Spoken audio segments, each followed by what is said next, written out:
The moment Orville Carson walked through his own front door and found Emma Redmond standing in his kitchen doorway, her eyes red from weeping and her 3 young children clinging to her skirt like frightened sparrows on a wire, he felt something crack open inside his chest that he had kept sealed shut for 7 long years.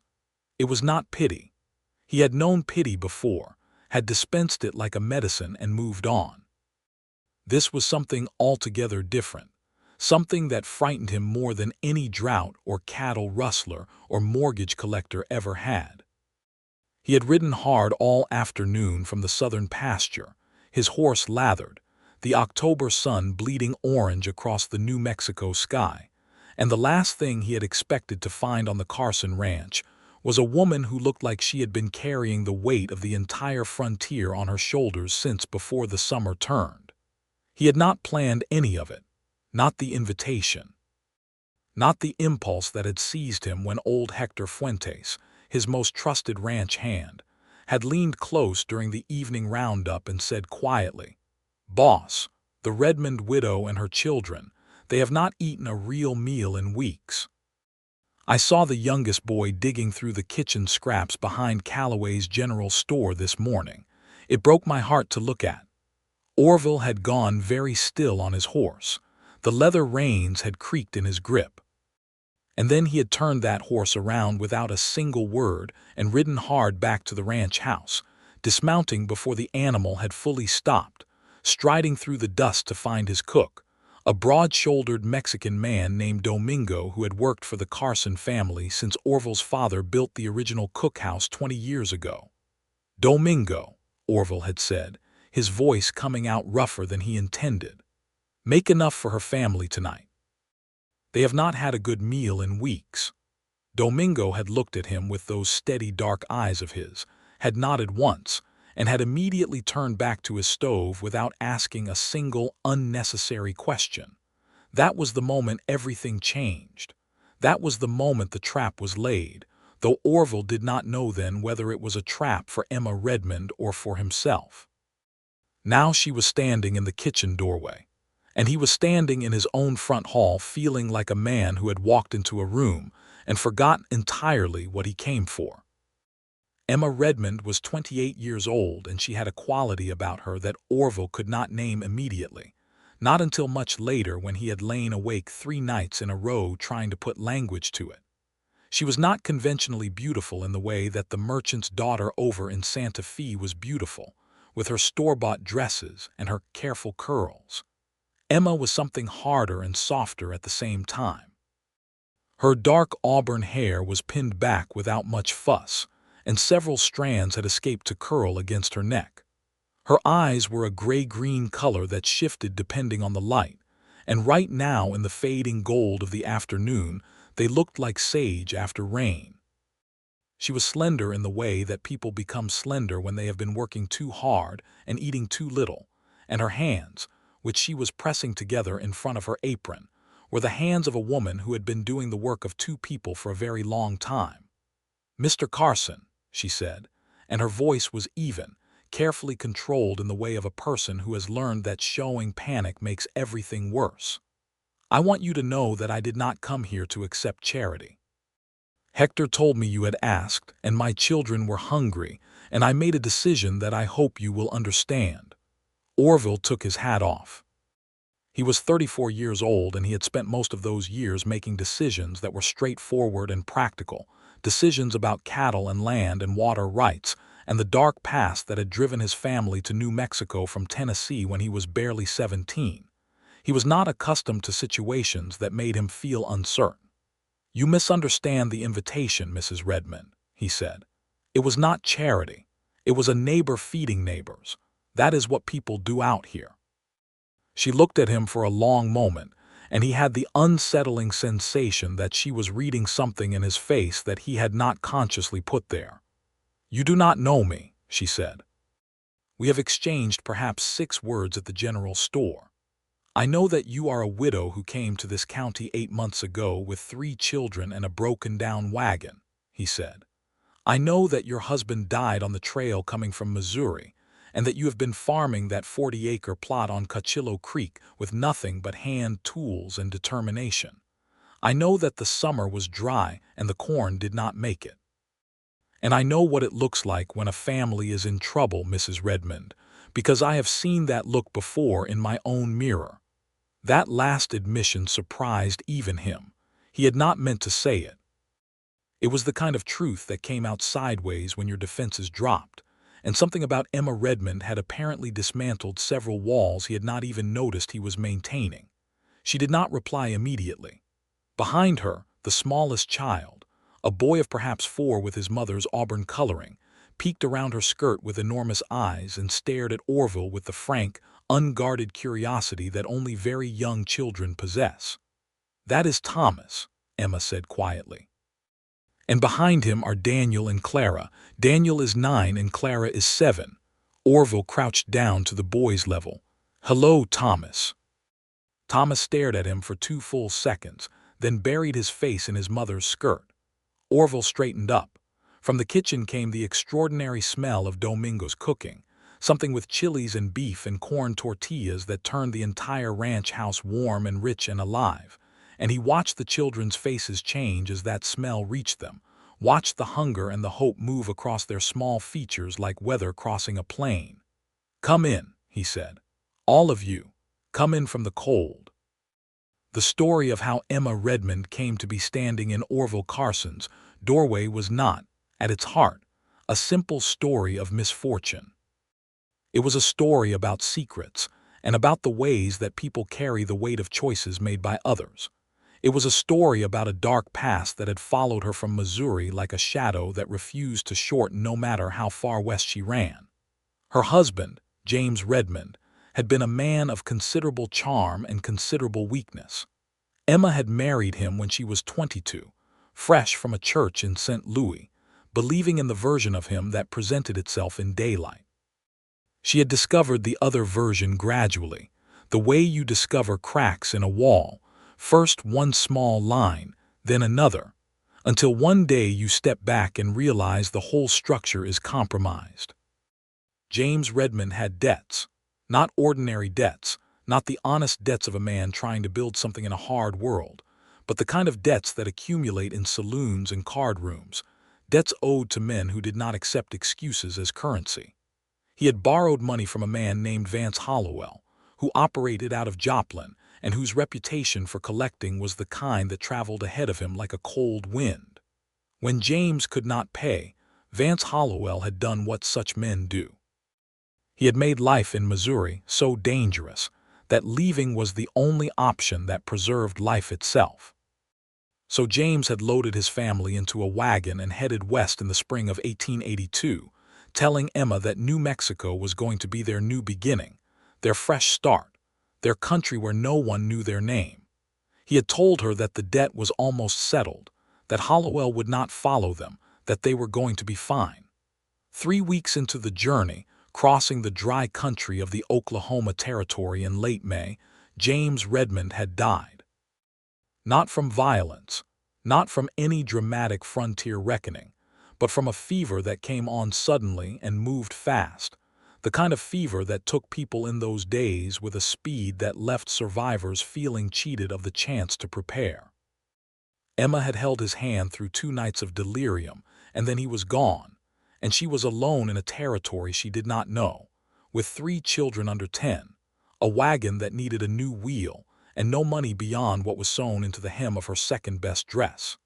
She had gotten them to Lincoln County, New Mexico, by a combination of determination and the kindness of strangers, the particular kindness that the frontier generated in certain people who had not yet been made hard by it.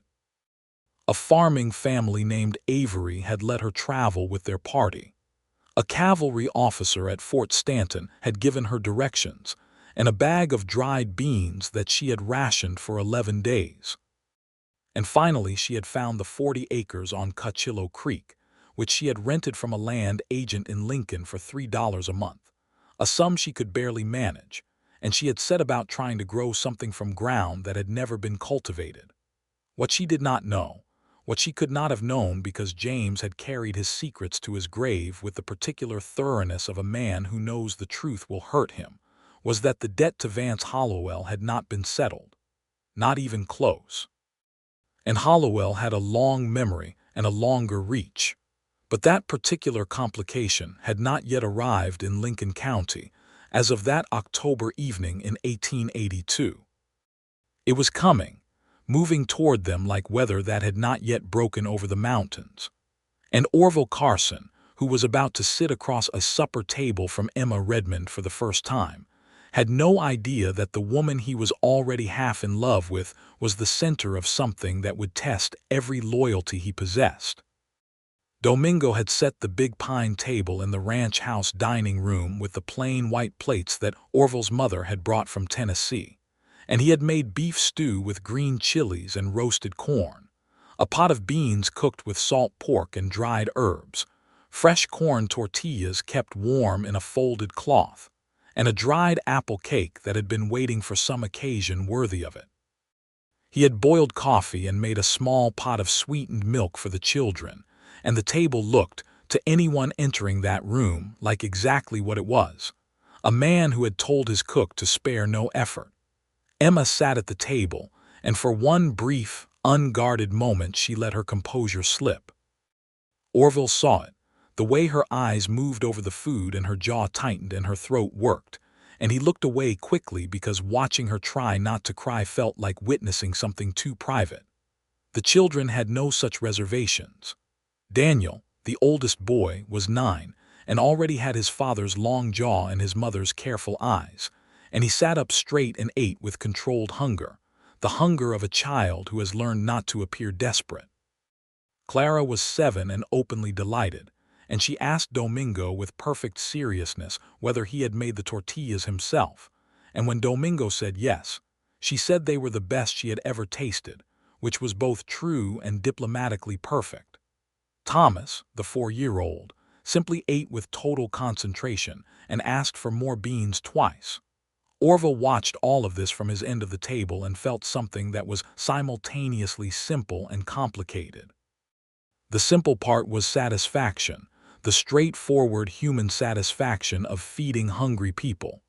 The complicated part was that he could not stop looking at Emma.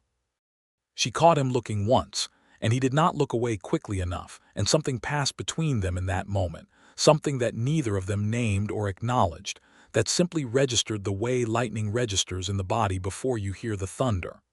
"The ranch is doing well?" she asked, the question precise and social, the question of a woman who knows how to navigate a dinner table. "Well enough," he said. "We had good summer rains in the north pasture. Lost some cattle to a run of bad luck in the spring, but the fall breeding went right.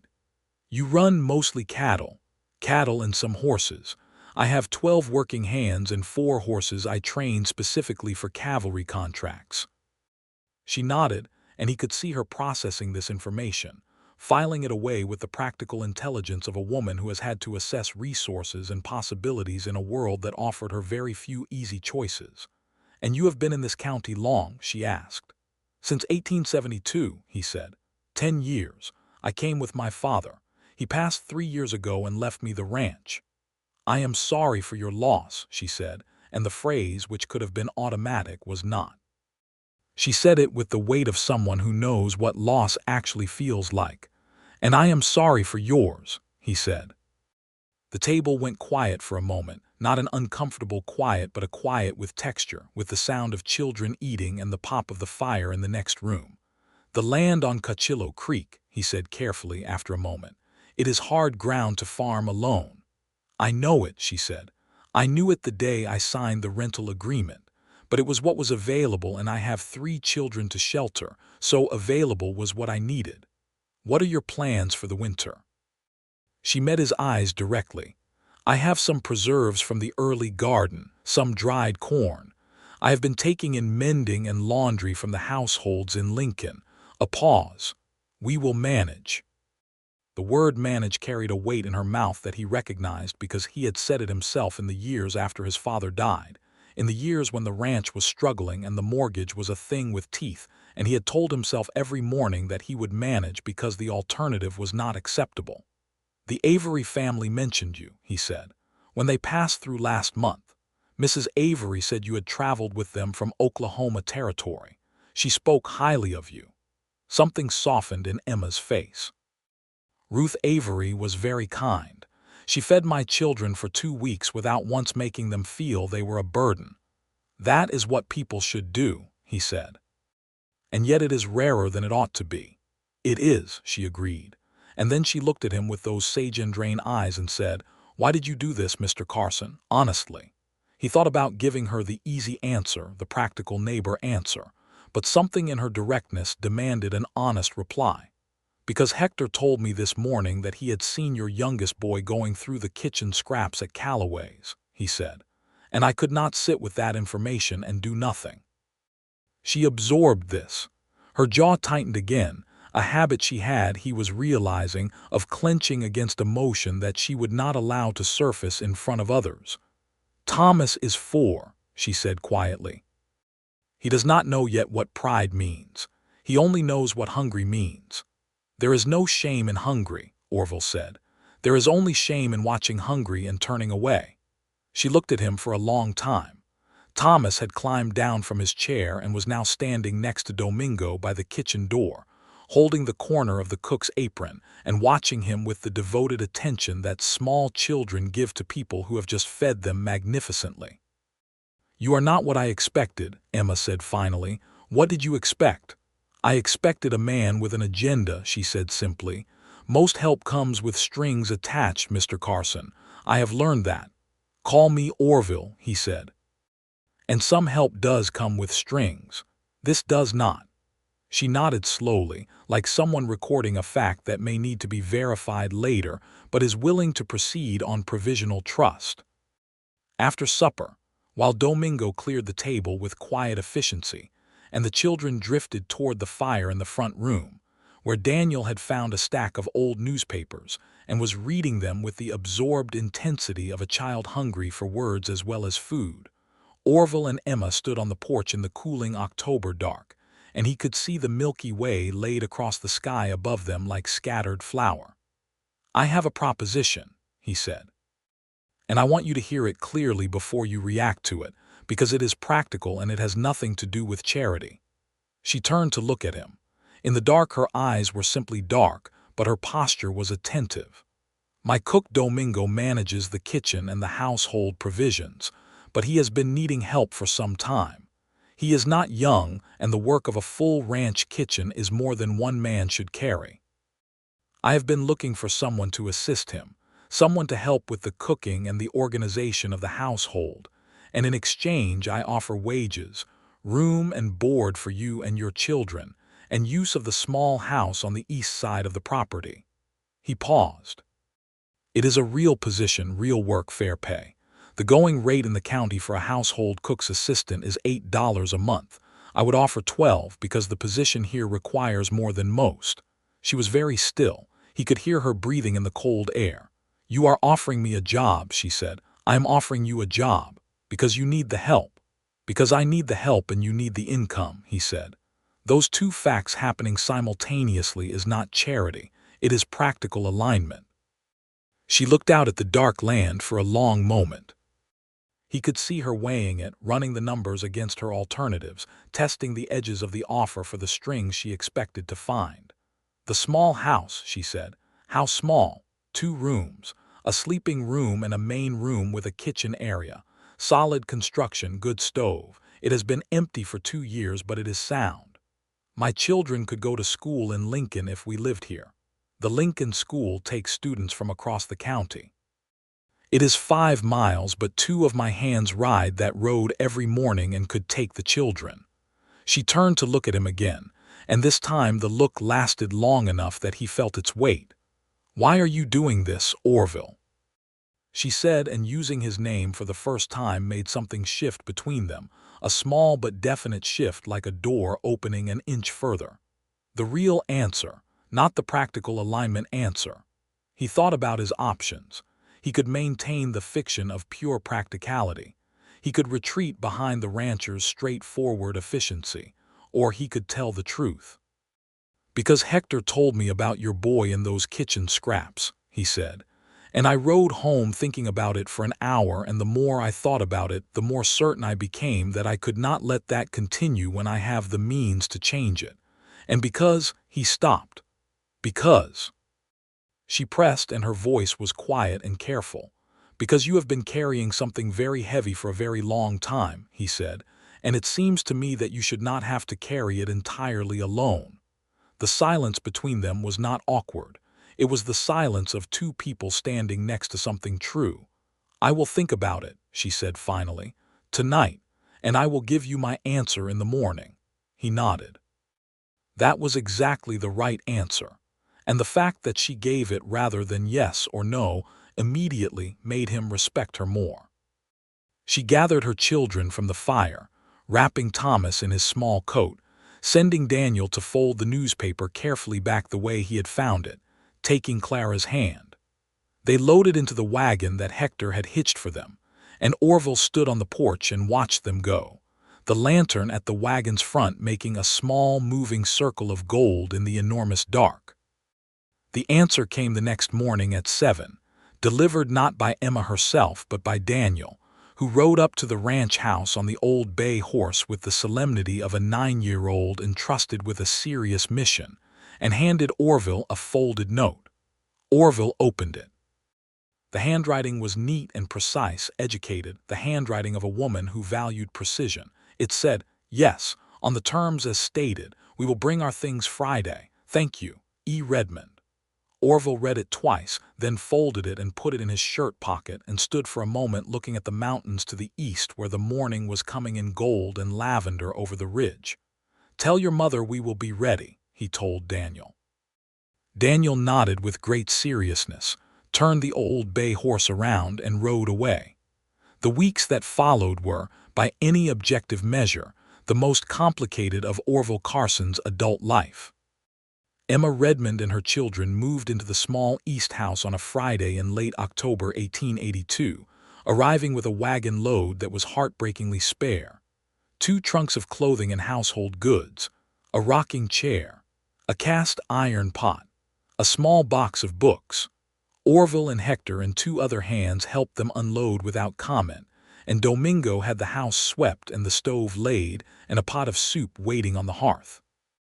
Emma started work in the ranch kitchen on the following Monday morning, arriving at 5:30 before anyone else was up, and by the time Orville came in at 6:15, she had coffee made and biscuits in the oven, and had already organized the pantry by category, and labeled every shelf in Domingo's storage room with small neat cards that told you exactly what was where and how much of it remained. Domingo looked at the labeled shelves and said, quietly but with genuine feeling, "Boss, this woman is a treasure." Orville looked at the labeled shelves and said nothing, because he was already in dangerous territory and he knew it. The thing about working alongside someone every day is that you learn them in a specific way, in the language of small habits and preferences and responses that forms a complete portrait over time. He learned that Emma arrived 30 minutes before anyone else every morning because she valued the brief quiet of early morning as the only time in her day that belonged entirely to herself. He learned that she could not stand waste of any kind, that she planned meals with the mathematical precision of a woman who had spent months calculating the precise number of days. A bag of cornmeal would last 4 people. He learned that she read to her children every night before bed, that she had a habit of pressing her lips together when she was thinking hard, that she laughed rarely but genuinely, and that when she laughed it was a sound that made everything in a room feel less serious. He also learned that she was frightened of something, not of the ranch or the work or the people in it, frightened of something outside, something she had brought with her from Missouri, something she was watching for in the way that people watch for weather. He noticed that she scanned the road toward Lincoln whenever she was outside. He noticed that she had asked Hector, with an apparent casualness that was not quite casual enough, whether there were many strangers passing through the county. He noticed that she received no mail and sent none. He did not ask. It was not yet his place to ask, and he understood instinctively that pushing Emma Redmond on a subject she had not chosen to open would be precisely the wrong move. She was a woman who had made herself trustworthy by nature of her clear-eyed competence, and the best thing he could do for that trust was be patient and let it build at its own pace. What he did not anticipate was that the thing she was frightened of was going to arrive before he was ready. It was a Saturday in late November, 3.5 weeks after the Redmonds moved in, on a morning where the first serious cold of the season had come down from the Capitan Mountains, and the ground was hard with frost. Orville was in the barn working on a saddle when Hector came to find him with a look on his face that Orville had only seen a few times, and that meant trouble. "There are 2 men in Lincoln asking about a woman from Missouri," Hector said. "Asking by name. Redmond. Asking if anyone has seen her."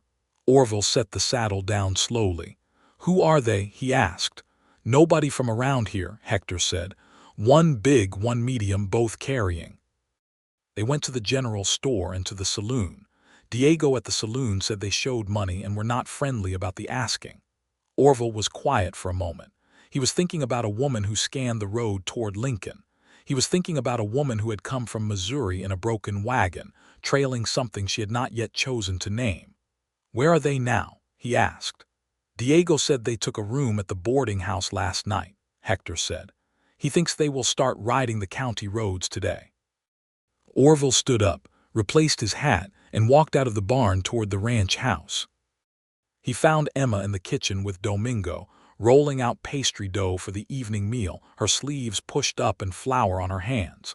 She looked up when he came in and read something in his face because her hands went still. "Can we speak privately?" he said. She washed her hands with precise movements and followed him to the front room. He closed the kitchen door. "There are 2 men in Lincoln," he said, "asking for a woman named Redmond from Missouri." For a fraction of a second her face went completely white, and then the color came back and her jaw set in that familiar way. "Hollowell's men," she said. She said it quietly and flatly, without apparent surprise, in the voice of someone confirming a thing they had long dreaded. "Who is Hollowell?" So she told him. She stood by the window in his front room with her hands clasped in front of her, and she told him about James Redmond's debts and Vance Hollowell, and the flight from Missouri and James dying on the road. And the whole time she spoke in that even, precise voice that he had come to understand as her armor. When she finished, she looked at him directly. "The debt was James's," she said, "not mine. I told James that when he borrowed the money. I have no legal obligation to pay Hollowell." "No," Orville agreed, "you do not.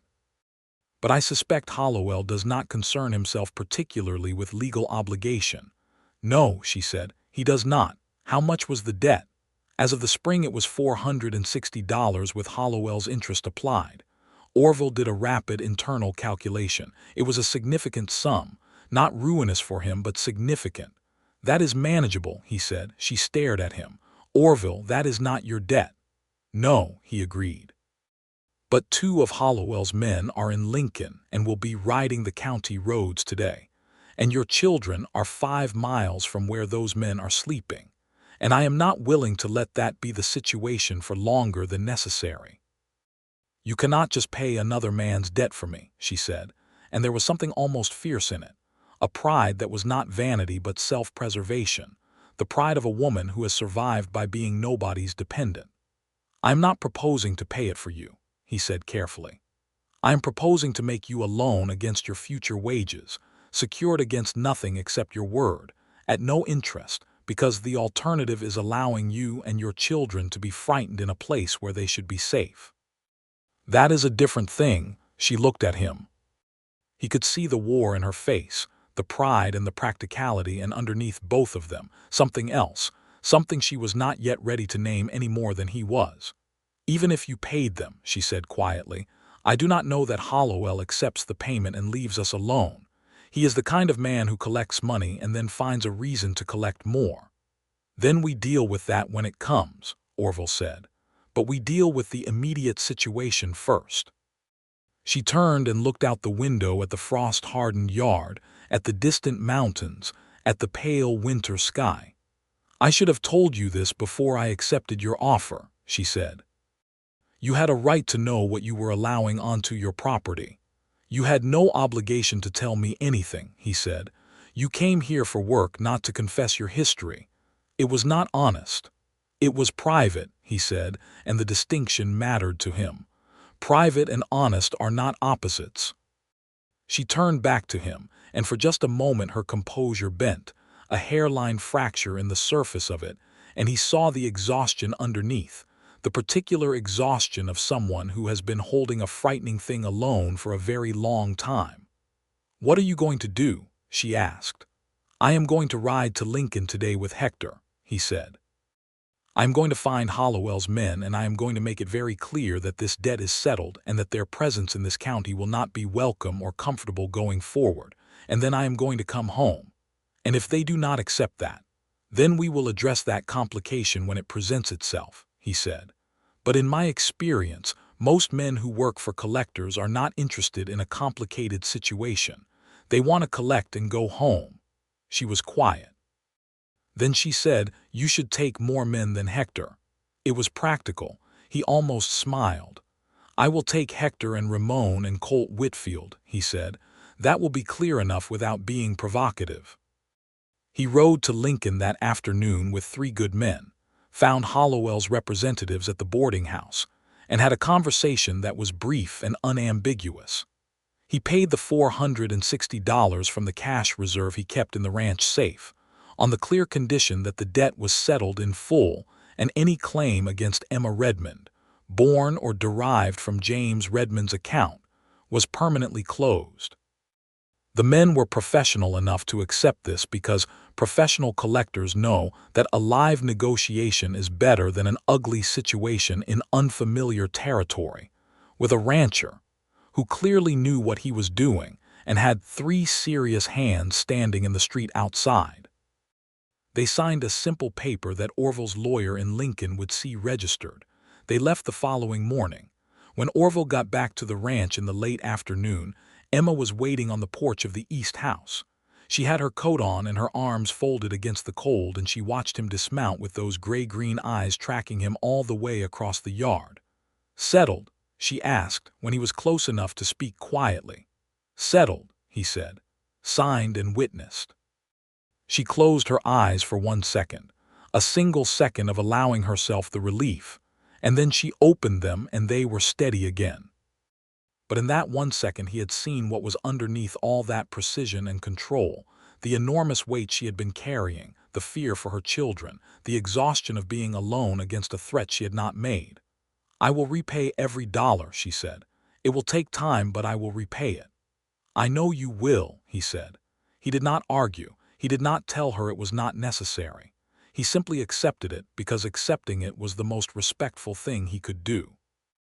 That evening, the children ate supper in the ranch house again, this time at their own insistence, or rather at Clara's insistence, since Clara had developed a comprehensive devotion to Domingo's cooking that she expressed loudly and often. Thomas sat in his usual spot next to Domingo's apron strings, and Daniel read more newspapers.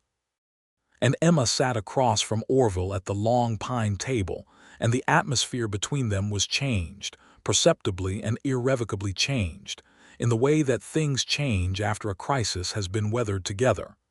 "Tell me about your father," she said, after a while. "You mentioned he left you the ranch." It was an invitation to equal footing. She had told him something real about herself that afternoon, had allowed him into the dark corner of her history, and now she was offering him the same door. So he told her about his father, Robert Carson, who had been a good man in many ways and a flawed man in others, who had brought his family from Tennessee in 1872 with the particular hope that men of that era and place carried like a flame in high wind. He told her about the long ride west, about his mother, who had died of a fever in Texas 2 years after they arrived in New Mexico, leaving Orville at 19 and his father at 44 to make their way in a land that was still more wild than settled, where the Lincoln County War had barely cooled, and where a man with cattle and land was simultaneously fortunate and at risk. He told her about the years of building the ranch, the years when he and his father slept in the original sod house and worked from dark to dark, the gradual accumulation of land and cattle, and the slow, hard-won stability that had emerged over a decade of relentless work. He told her about his father's death 3 years ago, the lung sickness that had taken him over one winter, the odd loneliness of becoming the sole owner of something that had always been plural, always been us. He did not tell her about the woman in Las Cruces, the woman he had almost married 7 years ago and had not, for reasons that were complicated and that he had never fully resolved in his own mind. That part of his history he kept folded, not from dishonesty but from timing, from the understanding that some things should be shared in the right moment, and this was not yet that moment. Emma listened to all of it with the quality of attention she brought to everything, that focused, intelligent presence that made you feel your words were being genuinely received rather than politely endured. "You built something real here," she said when he finished. "We tried to," he said. "You did," she said. "I can see it everywhere. In the way the men work, in the way Domingo runs the kitchen, in the way the horses are kept. A place reflects the person who runs it." He looked at her across the table. "And what does your place reflect?" She considered this seriously. "Stubbornness," she said. "Mostly stubbornness and an excessive amount of organizational labeling." He did laugh at that, a real laugh, and she looked surprised for a moment, as if she had not entirely intended the joke and then was pleased that it had landed. December came to the Carson ranch with cold mornings and clear days, and a quality of light on the brown winter land that was beautiful in a spare, undecorated way that Orville had always appreciated. The rhythm of the ranch shifted into its winter pattern, fewer cattle drives and more maintenance, more time in the barn and the workshop, more evenings around the fire. Emma and her children had become part of the fabric of the place in a way that happened gradually, and then all at once, the way that important things tend to establish themselves. Daniel was going to the Lincoln School 3 days a week, riding with Ramon and one of the other hands on the road through the juniper and pinon toward town. He came home with books borrowed from the teacher and read them through in a single night, hungry for learning with the same intensity his mother applied to everything. Clara was 7 and full of opinions, and had decided that Hector was her personal confidant, following him around the barn and reporting to him at length on every topic she found significant. Thomas had stopped hiding behind his mother's skirt and had progressed to following Orville everywhere, a development that Orville found simultaneously touching and startling, since he had no experience with small children, and Thomas did not appear to care about this at all. "He has decided you are important," Emma said one evening, watching Thomas follow Orville across the yard toward the barn with the determined, short-legged stride of a very purposeful small person. "Once Thomas decides someone is important, that is not a position they can resign from." "I did not apply for it," Orville said. "No," she said, smiling. "That is how Thomas operates. The appointment is unilateral." They were standing on the porch of the main house in the cold blue light of a December evening, and their breath showed in small clouds, and they were standing closer together than was strictly required by the width of the porch. He was very aware of her nearness.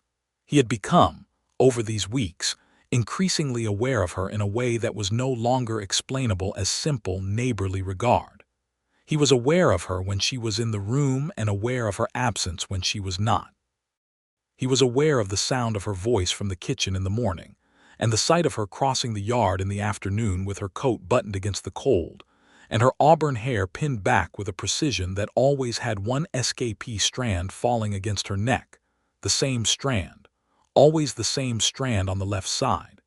He was not a man who confused himself about his own feelings. He was 34 years old, and he had been in love once before, and he recognized the landscape. He was also not a man who moved without thinking. Emma Redmond had been on his property for 6 weeks and had come out of a frightening situation less than a month ago, and she was a woman with 3 children who had every reason to distrust the motivations of men who offered her things. He was going to be patient. He was going to let trust build at the pace it needed to build. But December was cold, and evenings were long, and they fell into a habit, without either of them making an explicit decision about it, of sitting together by the fire in the ranch house after the children were in bed and talking. They talked about everything, about cattle and farming and the county's politics and the books in Orville's small collection, and the newspapers from Santa Fe and El Paso that arrived weeks late and were read as avidly as if they were current. They talked about Missouri and Tennessee and what the West had been and what it was becoming and what they hoped it would be. He told her about the woman in Las Cruces.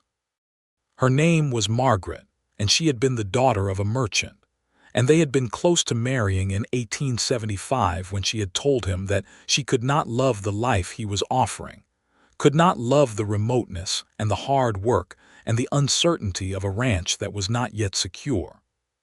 She had gone back east and married a banker, and as far as Orville knew was perfectly happy, and he bore her no ill will. It had simply clarified for him that the right person for his life was someone who could see the value in it, not as a concession but as a genuine choosing. Emma listened to this and then said she was not wrong about the hardness of it. No, he agreed. She was not, but hard is not the same as wrong. No, Emma said. It is not. She was looking at the fire. The light from it made her profile luminous and warm, and he wanted very badly to say several things that he was not yet ready to say, so he said none of them. My husband, she said after a while in a careful voice, was a man who told me what I wanted to hear rather than what was true, and I believed him for longer than I should have because I wanted to believe him. A pause. I have become perhaps excessively interested in the truth since then. That is not excessive, he said. I tell you this because I want you to understand something, she said, and she turned from the fire to look at him directly. I see what is happening, Orville. I am not unaware of it. His heart did something irregular. What do you see? He asked. I see a good man, she said, who has been patient and careful and decent every day since I arrived, and who has not once pushed or pressed or made me feel that the welcome here was contingent on anything I might give in return. She paused. I see all of that, and I do not know what to do with it because the last man I trusted told me the truth was not important. The truth is the only thing that is important, he said. Then I will tell you mine, she said. I am not ready. Not yet. But I am not, she stopped, and in the pause he heard everything she was not saying, heard the shape of it. I am not going anywhere, he said. She looked at him. You say that very easily. Because it is very true. She looked at him for a long moment more, and then she looked back at the fire, and the conversation moved on to something else. But something had been established between them, something that had the solidity of a promise made without quite using that word.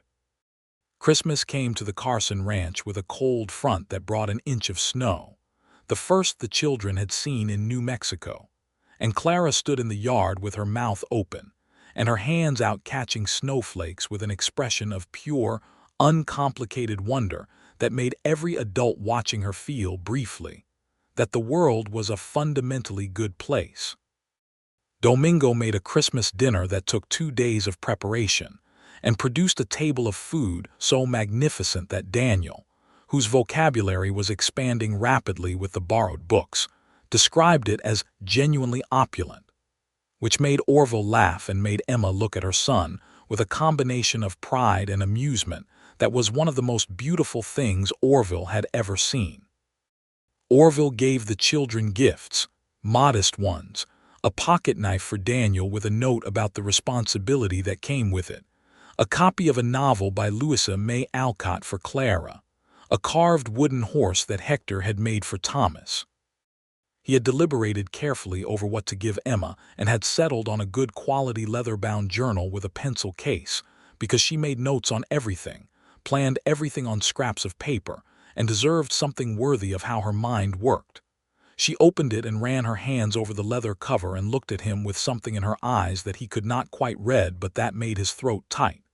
It is beautiful, she said. Thank you. I thought it suited you, he said. She gave him a pair of gloves she had sewn herself from soft leather, the stitching so precise it was almost professional, and when he put them on they fit perfectly. He looked up at her with a question, and she said, slightly pink, I traced your work gloves in November. when you left them on the porch." The fact that she had done that, had noticed and planned and prepared something specific to him, told him everything he needed to know about where they were, even if neither of them had said it yet. January came in hard and cold and clear, the kind of New Mexico winter that was brutal in temperature but gave you an unobstructed sky at night that seemed to contain more stars than any sky should reasonably hold. The children were flourishing. Daniel had become the best reader in his class at the Lincoln School, a fact relayed to Orville by the teacher herself when she passed through the county road and stopped to say so. Clara had a best friend now, a girl named Rosario, who was the daughter of one of the ranch hands, and the two of them conducted complex domestic games in the barn with an organizational thoroughness that Orville recognized as Clara's mother's influence. Thomas had fully taken over his position as Orville's small shadow and had begun, with great seriousness, to learn the names of all the horses. Emma was writing in the journal. He knew this not because she had told him, but because he had once come across it on the table and saw it was half filled with small, precise writing, and he had looked away immediately without reading a word, because her privacy mattered to him as much as his own. One evening in late January, she came to the main house later than usual, long after the children were in bed, and knocked on the door in a way that was different from the usual easy knock of someone who has a work question. He opened the door and she was standing in the cold holding a lantern, her breath in silver clouds, and she had the journal under her arm. "May I come in?" she asked. "Of course," he said. She came in and sat in the chair by the fire that had over the months become her chair through the quiet mechanism of habit, and she placed the journal on her knee and looked at the fire for a moment. "I have been writing," she said, "mostly about the past months, about what has changed." A pause. "I write more clearly than I speak on certain subjects." "I believe that," he said. "I wrote something last night that I want to say to you, because I spent some time working out how to say it correctly and I do not want to get it wrong." He waited. "I came here in October with nothing except 3 children, and the certain knowledge that I was not capable of allowing my pride to let them stay hungry," she said. "And you offered me work and safety, and treated me with a respect that I had not been shown in a very long time." She turned from the fire to look at him directly. "And over these months I have come to understand something about you that I did not expect to understand about any man for a very long time. I have come to understand that you are honest in a way that is not performance, that what you show is what you are, and that is a rare thing." He was very still. "I am not a woman who does things impulsively anymore," she said. "I was that woman once and it cost me a great deal. But I am also not a woman who ignores what is plainly true because it frightens her, because I have learned that ignoring true things does not make them less true." She paused. "I love you, Orville. I have loved you since sometime in November, and I have been writing around it in this journal for 2 months trying to find a good reason why it was a bad idea." "Did you find one?" he asked, his voice lower than he intended. "No," she said. "I found several reasons why it might be complicated, and several reasons to be cautious, and exactly 0 reasons why it was a bad idea." He crossed the room and knelt beside her chair, because it was the natural thing to do, because the level of her eyes mattered to him. He took her hand, which was in her lap, and she let him. "I have loved you since the night you stood in that doorway with your children," he said. "Since you told me you came not to accept charity but because your children were hungry. I have loved you since you said that, because it was the most honest thing anyone has said to me in a very long time." She looked at him for a moment, and then she put her free hand against his cheek, and it was the first time she had touched him like that, and it was warm from the fire, and the touch of it was the most certain thing he had felt in 7 years.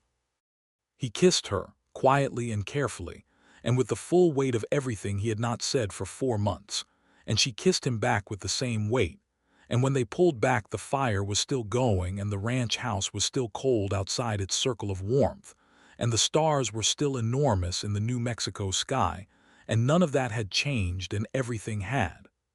"I want to be clear about something," she said. after a moment. Her voice was very steady. "I have 3 children." "I know," he said. "I have known Thomas for 4 months, and I have had a pocket-knife conversation with Daniel, and Clara has already informed me that when she grows up she intends to either be a cook or a judge, and I told her there was no law against being both." Emma laughed. The real laugh, the rare one, and it made the room feel like summer. "You will have to be patient with me," she said, "on certain things." "I will be patient for as long as you need," he said, and he meant it with the full conviction of a man who knows his own mind. "And I should tell you," she said, "that I am frightened, not of you, but of trusting again, of building something again and having it be wrong again." "That is a reasonable thing to be frightened of," he said, "and I cannot promise you that nothing will ever go wrong because I am a man and I will certainly be wrong about things, but I can promise you honesty about everything at all times, no secrets between us, no dark past kept folded. Whatever I am, you will know all of it." She looked at him. "That is what I need," she said. "That is exactly what I need." February was cold and gold, and the days were beginning to lengthen perceptibly. That first barely noticeable turn toward spring that the high desert country made by increments. Orville and Emma were not demonstrative in public, not because they were ashamed of anything, but because they were both private people by nature, and what they had was so new and precious that they held it carefully, the way you hold something that is not yet fully dry. But Hector knew. Hector had known since Christmas, with the uncanny perception of a man who had worked beside Orville for 9 years and could read him like range grass reads the weather. He said nothing, which was how Hector operated on subjects that were not his business, but he came to Orville one morning in early February with a look of quiet satisfaction and said, "Boss, she is good people."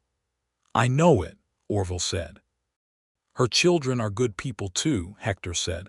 "That boy Daniel is going to be something, and Thomas," he shook his head with a smile. "Thomas asked me yesterday if he could be a cowboy when he grew up, and I told him he was already practically there." Orville smiled. "He has opinions about horses." "He has opinions about everything," Hector said. "He is his mother's son." In March, when the snow was off the ground and the first tentative green was showing in the creek bottom, Orville asked Emma to marry him.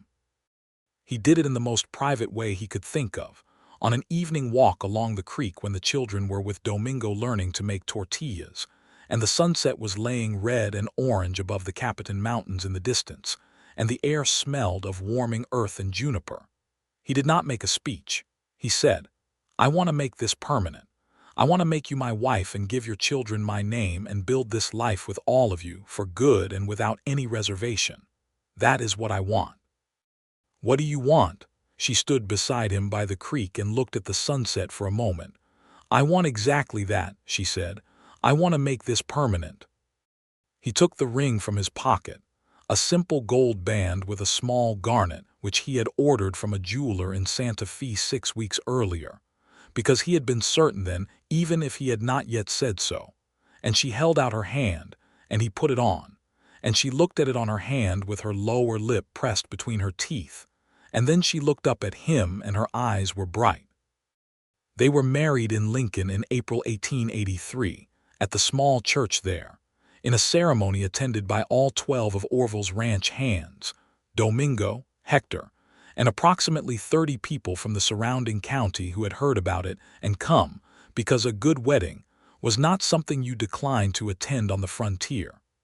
Clara was the flower girl and took her responsibilities with total seriousness. Daniel stood up beside Orville as his witness, which had been Orville's own suggestion, and the boy had been so visibly moved that he had needed to press his lips together very firmly for most of the ceremony. Thomas had fallen asleep in Hector's arms halfway through the service and missed the vows entirely. The wedding supper was at the ranch house, and Domingo outdid himself, and Hector played guitar, and one of the other hands played fiddle, and the dancing went on until after midnight. And when Orville danced with Emma in the yellow lamplight of the main house with 30 people watching, he thought that there was nothing in the world simpler or more complete than this. The next 3 years wrote themselves in the specific language of a life being built well. Orville expanded the ranch's cavalry horse contract, which brought in regular and reliable income through the Army quartermaster at Fort Stanton. Emma took over the complete household management of the main ranch house and the worker households, a role she expanded methodically, organizing a supply system that reduced waste and kept costs lower than they had been in years. Domingo, who was now 61 and feeling it in his knees and his back, transitioned to a role of supervision and teaching, spending his mornings instructing and his afternoons resting, which was precisely right for a man who had worked hard for 40 years and deserved some ease. Daniel turned 12 in the summer of 1884 and was the top student in the Lincoln School. He had read through Orville's entire book collection, and Orville had begun ordering more books from a catalog, history and science and literature, books that arrived in flat packages from Santa Fe and that Daniel tore into with an appetite that was purely a joy to witness. He was going to go to university. Orville had quietly begun putting aside money for it, mentioning it to Emma, who had looked at him with an expression that told him she had been thinking the same thing and was relieved that he had said it first.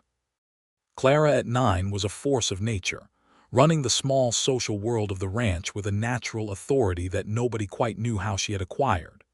She had decided that she wanted to be a doctor, a revision of her earlier plan, and she pursued this ambition by reading everything she could find about medicine and asking the county doctor, a man named Hargrove, relentless questions every time he came to the ranch.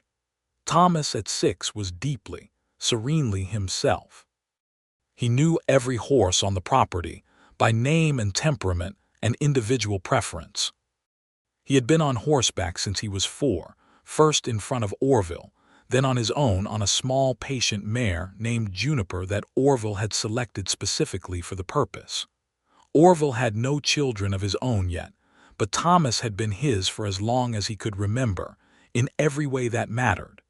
In the fall of 1884, Emma told him she was expecting. He was in the barn when she came to find him, and she said it quietly and directly in the way she said everything, and he set down what he was holding and looked at her and felt something expand in his chest that had no adequate word. "Are you well?" was the first thing he asked. "I am very well," she said. He crossed the barn and put his arms around her, and she put her face against his shoulder, and they stood like that for a while in the dusty afternoon light.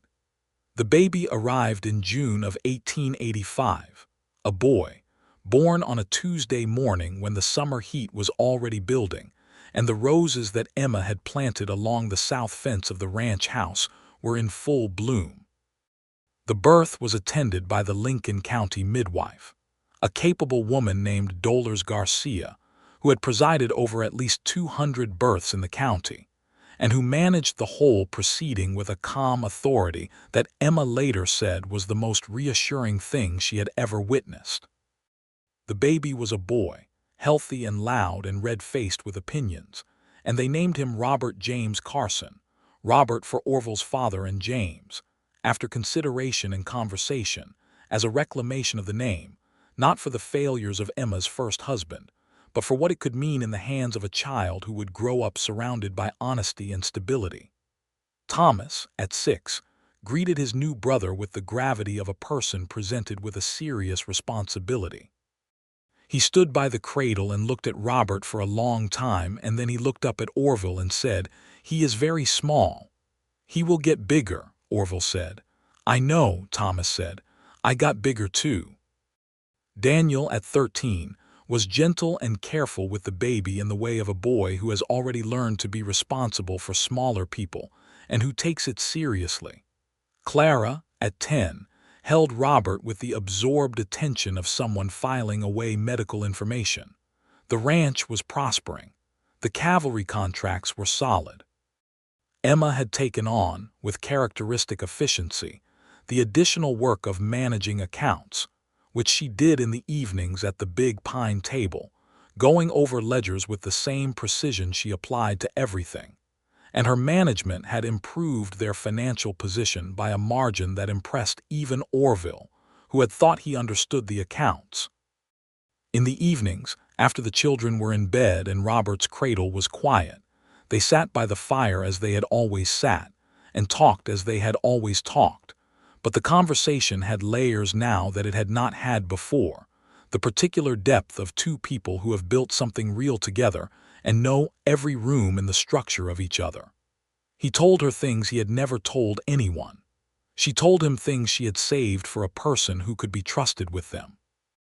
They argued occasionally, with the clean efficiency of two people who have agreed that honesty matters more than comfort, and resolved those arguments quickly, because neither of them was interested in prolonging something that had a solution. He adopted Daniel, Clara, and Thomas legally in the fall of 1885, with the full and eager consent of all three children, the legal process handled by the county judge in Lincoln, a man named Pierce who had known Orville for years and conducted the whole proceeding with appropriate gravity. Daniel and Clara signed the papers with the solemnity of participants in a significant historical moment. Thomas put his mark on the paper with the crayon he had been using and then looked at it with satisfaction. They were the Carson children now, all four of them. The winter of 1885 was mild, a welcome mercy after the hard winters of the previous 2 years, and the ranch came through it in better shape than any winter Orville could remember. The horses were strong, the cattle were healthy, the household accounts were sound, and on a morning in February when the light was doing that particular thing it did over the New Mexico land in winter, gold and horizontal, and extraordinarily clear, Orville stood on his porch with his coffee and looked out at his land and felt the specific, hard-won peace of a man who knows exactly what he has and knows exactly how it came to be. Emma came out behind him and stood beside him, close enough that their shoulders touched, with her own coffee wrapped in both hands. She had let her hair down this morning, which she did on mornings when the day ahead was going to be manageable, and it fell past her shoulders in the dark auburn that Robert had inherited and that he sometimes held in his small fist when Emma was nursing him. "What are you thinking?" she asked. "That this is a very good life," he said. She looked out at the land, at the mountains in the east, at the horses moving in the near pasture, at the cold, clear morning. "Yes," she said, "it is." He put his arm around her shoulders, and she leaned against him, and they stood like that for a while, watching the day begin. That spring Orville expanded the east pasture with a new fence line he and 4 hands built over 3 weeks, adding 200 acres that significantly improved the ranch's carrying capacity for cattle. Emma began a kitchen garden that was the most ambitious she had ever attempted, organized in careful rows with small signs she had made herself indicating what was planted where, a system that Clara documented in a small notebook as part of what she was calling her scientific records. Daniel, at 14 now, had begun working on the ranch in his afternoons and on weekends, learning the practical management of cattle with the same focused intelligence he applied to his books, and Orville worked alongside him with the patient attention of a man who enjoys teaching and who knows that what he is teaching matters. There was a morning in April when they were repairing a fence line in the south pasture together, the two of them working in the early warmth of the spring sun, and Daniel said, without looking up from the wire he was working, "Orville, I want to tell you something." "Go ahead," Orville said. "I remember the night you fed us for the first time," Daniel said. "I was 9 and I was very hungry, and I was trying not to show how hungry I was because I was the oldest and I thought I needed to be as strong as my mother." Orville kept working. He could hear where this was going. "I remember watching you during supper," Daniel said, "and I thought, this is a man who is not performing kindness. He is just being kind. And I thought, I hoped, that you would be someone who would stay." Orville looked at the boy, who was now a young man who came to his shoulder and who had his mother's precision and her honesty and his own emerging strength. "I am staying," Orville said. "That was always the plan." Daniel nodded and they went back to the fence, and that was all that needed to be said. The summer of 1886 was hot and good, with enough rain in the right places to keep the grass green in the upper pastures longer than usual. Emma was expecting again, the pregnancy confirmed in July with the matter-of-fact directness she brought to all health matters. "I would like a daughter this time," she said when she told him. "I would like whatever comes," he said. "Diplomatically answered," she said. "I am a diplomatic man," he said. She laughed, and the laugh was as good as it had always been, and he thought, as he had thought many times, that the specific sound of Emma Carson laughing was one of the things he would carry with him regardless of anything else the world offered. The second child came in February of 1887, in the middle of a cold snap that frosted the windows of the ranch house and made the fire in the main room a serious necessity rather than an amenity. The baby was a girl. She was born in the early morning, arriving with considerably less drama than Robert had brought to his entry, and she was quiet and alert from the first, looking at the world around her with eyes that were, within weeks, going to establish themselves as the particular gray-green of her mother's. They named her Ruth, for Ruth Avery, the woman who had fed Emma and her children for 2 weeks in Oklahoma Territory in the spring of 1882, the first stranger who had given them kindness without agenda. Robert, now 19 months old and already expressing powerful opinions about everything within his reach, examined his new sister with deep suspicion, and then returned to his primary interest, which was the wooden horse Thomas had given him. Thomas, at 8, held Ruth with the careful competence of a boy who has been a big brother before, and his expression was one of comfortable familiarity. Daniel was 16 and Clara was 14, and they were both fully themselves, fully the people they were going to be, and watching them move through the world was one of the consistent satisfactions of Orville's life. In the spring of 1887, Orville rode to Lincoln on the supply run and came back with a letter from the university in Albuquerque regarding their enrollment procedures. He set it in front of Daniel at supper without comment. Daniel picked it up and read it and looked up at Orville. "You wrote to them," Daniel said. "I wrote to them 6 months ago," Orville said. "The response took time."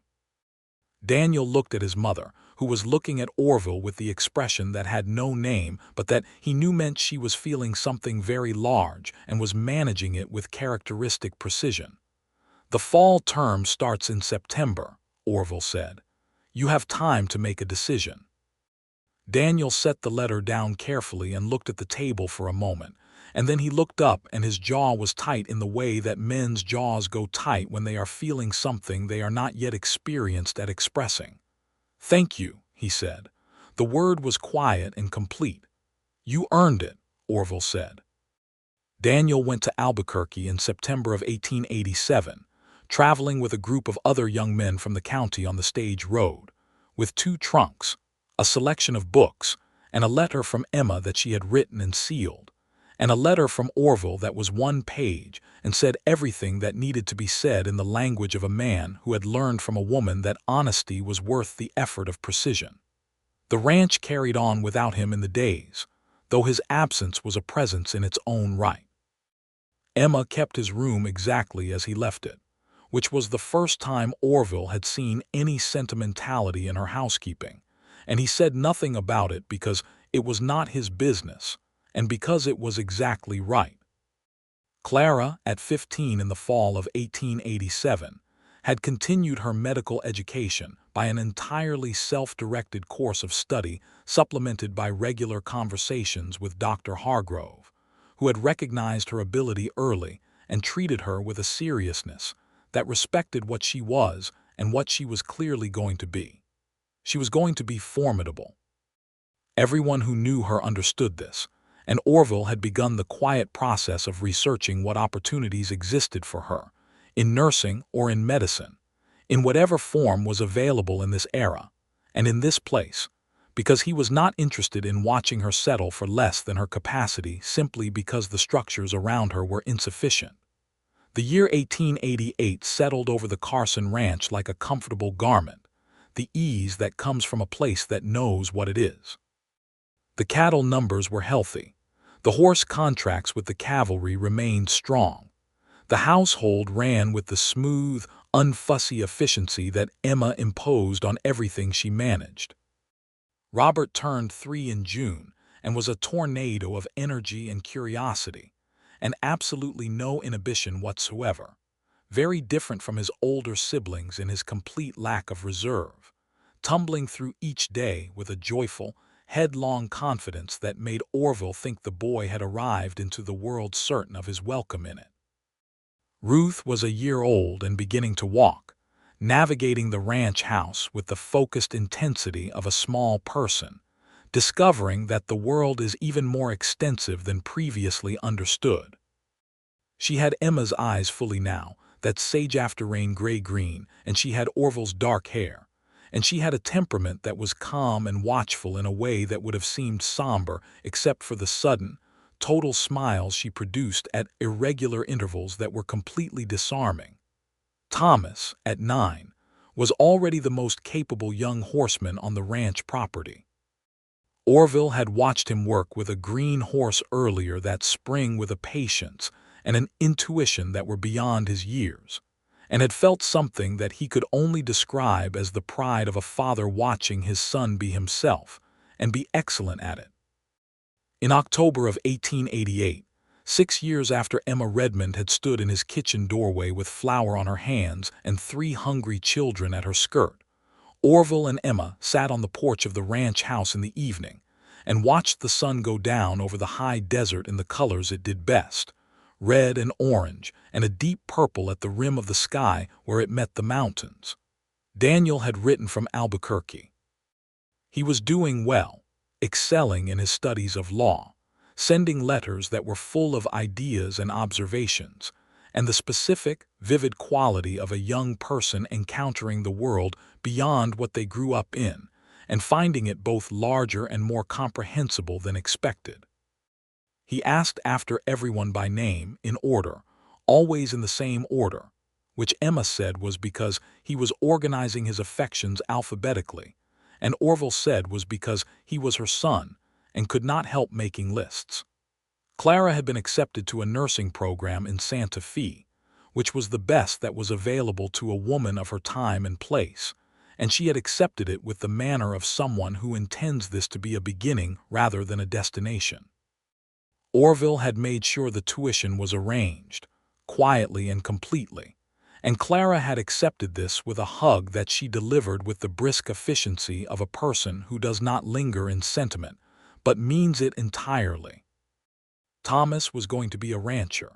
This had been clear for some time and was now simply a fact, one of those facts that presents itself not as a choice but as a nature, and Orville had begun teaching him the full scope of ranch management, with the intention that Thomas would, in time, run the Carson ranch alongside him and eventually after him.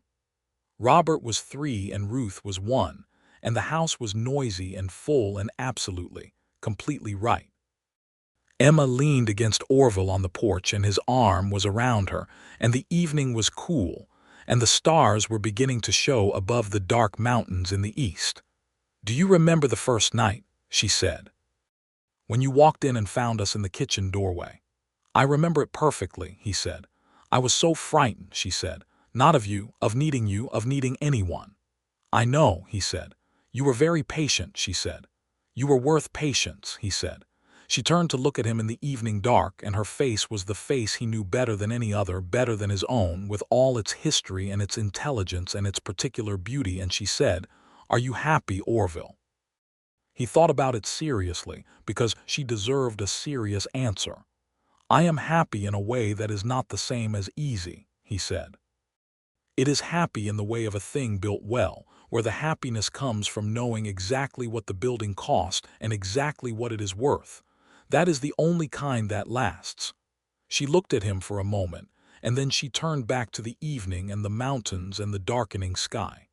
"Yes," she said, "that is exactly right." The stars came out one by one above the Capitan Mountains, and the fire in the ranch house behind them sent a warm line of light under the door, and the horses moved quietly in the near pasture, and in the east house, The sound of Robert sleeping and Ruth sleeping and Thomas's sleeping was as familiar and as right as breathing. The Carson Ranch sat solid on the New Mexico land in the dark, with its fences and its pastures and its horses and its people, built on 10 years of hard work, and on the ordinary, extraordinary miracle of a man who told his cook to make enough for her family, because they had not had a good meal in weeks, and who did not yet know, on that October evening in 1882, that the woman who came through his kitchen doorway was going to become the truest and most important fact of his life. But he knew it now.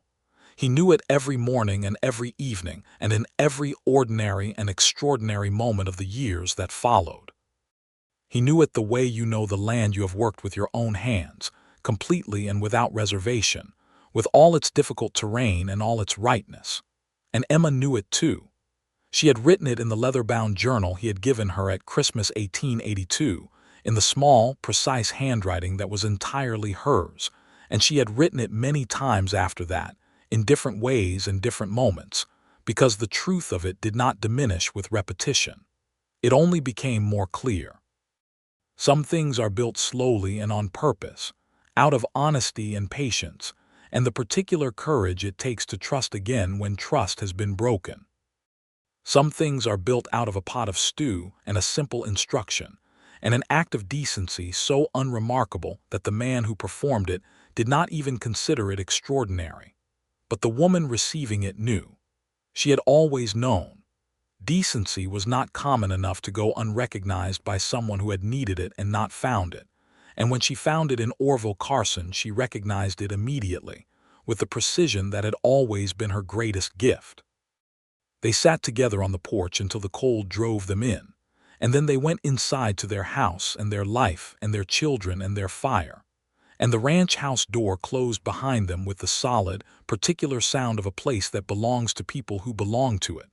And the night settled over the Carson Ranch in the high New Mexico dark, and the stars blazed overhead in their ancient patterns, and everything was as it should be, complete and whole and permanently, irrevocably right.